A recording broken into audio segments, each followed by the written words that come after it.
Welcome to Feminine Sexual Healing. If you're an intelligent woman who's interested in the leading edge of personal growth, tune in to this podcast to learn how to attract healthy, fulfilling relationships, how to have more passion, health, and vitality than ever before, and how to receive incredible abundance in your life through the power of sexual healing. I'm your host, Amrita Grace, and I'm the award-winning, best-selling author of Reclaiming Aphrodite, The Journey to Sexual Wholeness. The subject of today's episode is how to embrace the light without spiritually bypassing. I've been delving deeply into the subject of spiritual bypassing over the past few years, and especially over the past few months. And my thoughts are starting to coalesce into something coherent now. This has been greatly assisted by my own learning and studies. And in my world, that means it's time to write and speak about it. The term spiritual bypassing was originally coined by psychologist John Wellwood in 1984. Here's a quote from one of his interviews. "Spiritual bypassing is a term I coined to describe a process I saw happening in the Buddhist community I was in, and also in myself. Although most of us were sincerely trying to work on ourselves, I noticed a widespread tendency to use spiritual ideas and practices to sidestep or avoid facing unresolved emotional issues, psychological wounds, and unfinished developmental tasks," end quote. Robert Augustus Masters, author of the book Spiritual Bypassing, When Spirituality Disconnects Us from What Really Matters, gives us a more nuanced description that reads, "Spiritual bypassing is the use of spiritual practices and beliefs to avoid dealing with painful feelings, unresolved wounds, and developmental needs. It is much more common than we think and, in fact, is so pervasive as to go largely unnoticed, except in its more obvious extremes. Spiritual bypassing is a very persistent shadow of spirituality, manifesting in many ways, often without being acknowledged as such. Aspects of spiritual bypassing include exaggerated detachment, emotional numbing and repression, overemphasis on the positive, anger phobia, blind or overly tolerant compassion, weak or too porous boundaries, lopsided development, cognitive intelligence often being far ahead of emotional and moral intelligence, debilitating judgment about one's negativity or shadow elements, devaluation of the personal relative to the spiritual, and delusions of having arrived at a higher level of being," end quote. Spiritual bypassing is a complex and deeply embedded pattern in our current culture, and unwinding it takes awareness, practice, and the willingness to confront these patterns in ourselves. Here are a few of the relevant ideas I feel aligned with and have been teaching for quite some time. The first one is resistance is futile. Whatever we push against, we empower and feed with our energy. A war against or battle against anything is doomed to fail, as we've seen, for example, in the war on drugs and the battle against cancer. What you resist persists. When you engage in pushing against something, that something or someone will inevitably push back. So how do we dismantle systems of oppression without fighting against them? Number two is the only way to change outer reality is to change inner reality. In the big picture, what happens in our lives is an outpicturing of our inner reality.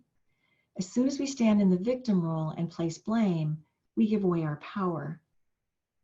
But what about the actual victims, like children who are sexually abused? Number three is we are each a part of collective consciousness. All of humanity shares collective and often unconscious agreements, beliefs, and unexamined shadow. We all contribute to and receive from this powerful mental, emotional energy field. What the heck can we do about all that collective muck?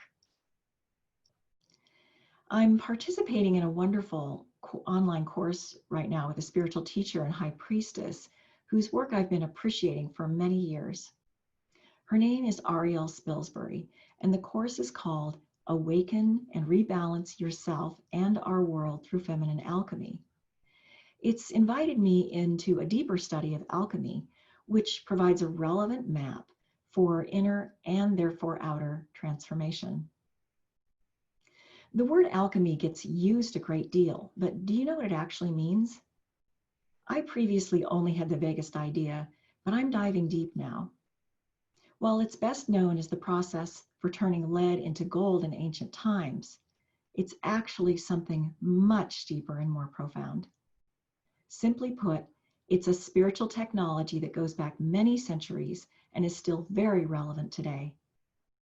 Per Ariel's recommendation, I'm currently reading The Emerald Tablet, Alchemy for Personal Transformation by Dennis William Hauck. It's blowing my mind. Ariel teaches that alchemy works through the tension of polarities.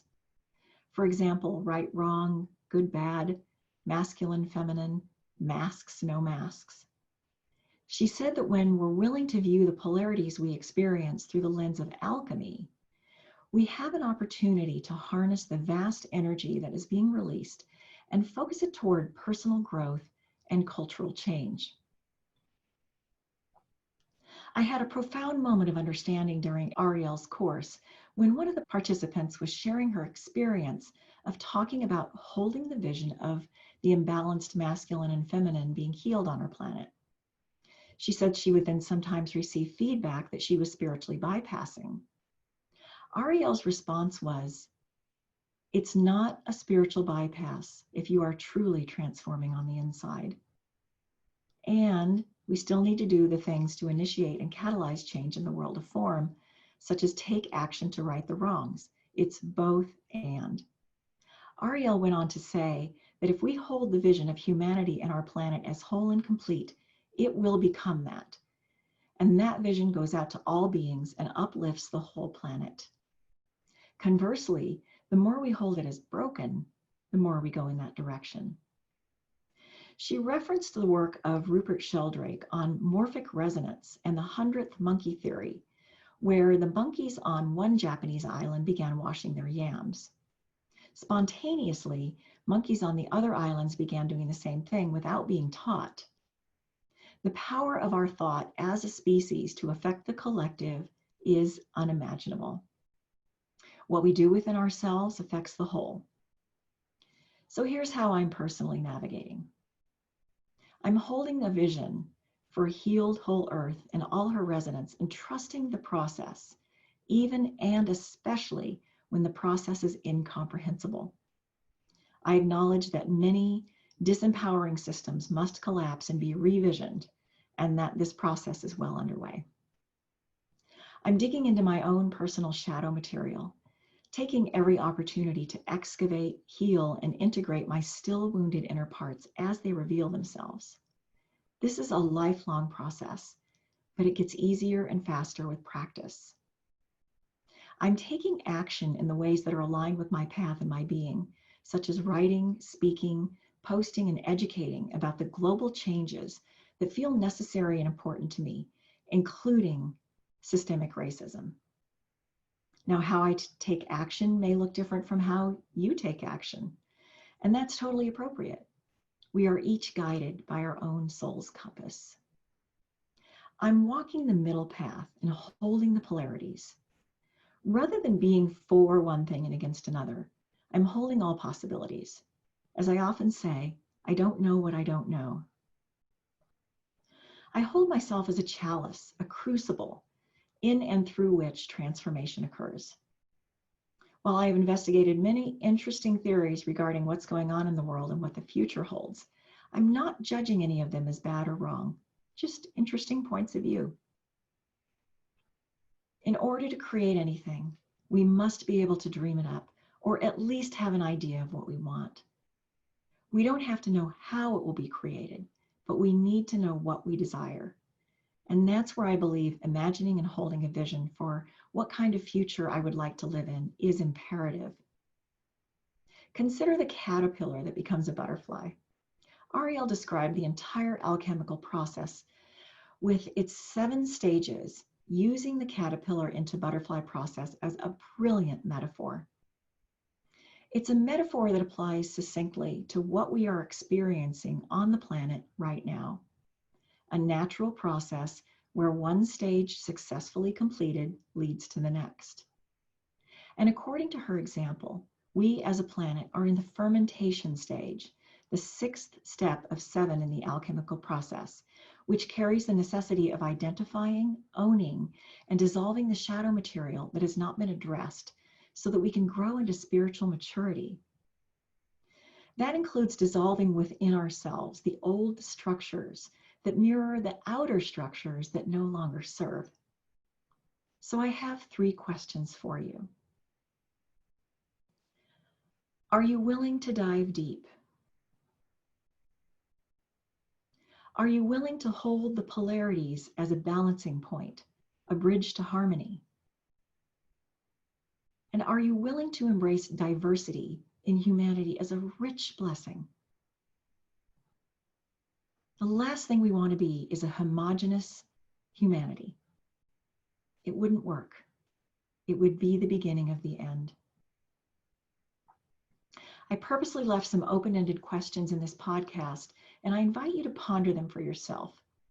I have my own thoughts and ideas, but I'm not here to be an authority on anything except myself and what works for me. I'm here to share what has worked and worked very well for me as a contribution to anyone who resonates with what I have to offer.